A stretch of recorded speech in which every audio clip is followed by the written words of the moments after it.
Hi అండి. Sweet పొటాటోతో డిఫరెంట్‌గా ఒక్కసారి హెల్తీగా ఇలా స్వీట్ హల్వానైతే ప్రిపేర్ చేయండి. చాలా బావుంటుంది. హెల్తీగా తక్కువ టైంలోనే ఈజీగా ప్రిపేర్ చేసుకోవచ్చు. ముందుగా ఇలా స్వీట్ పొటాటోని మెత్తగా సాఫ్ట్‌గా అయితే ఉడికించేసుకొని పై తొక్క మొత్తము తీసేయండి.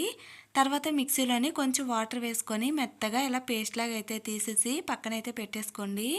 ఇప్పుడు ఒక ప్యాన్‌లోకి హాఫ్ కప్పు తురుముకున్న బెల్లము, ఒక కప్పు వాటర్ వేసి మంచిగా కరిగించేసుకొని స్టవ్ ఆఫ్ చేసేసి మిక్సీ పట్టుకున్న పేస్ట్‌ని వేసుకొని ఎక్కడ ఉండలు లేకుండా కలిపేసుకోండి. ఇలా మీడియం హీట్‌లోని మంచిగా దగ్గరికి అయ్యేంత వరకు మధ్య మధ్యలో నెయ్యినైతే వేసుకొని మంచిగా ఉడికించుకోండి. నేను ఇందులోని ఎలాంటి ఫుడ్ కలర్ వేయలేదండి. సో మీరు కావాలంటే కొంచెం ఫుడ్ కలర్‌ని అయితే వేసుకోండి.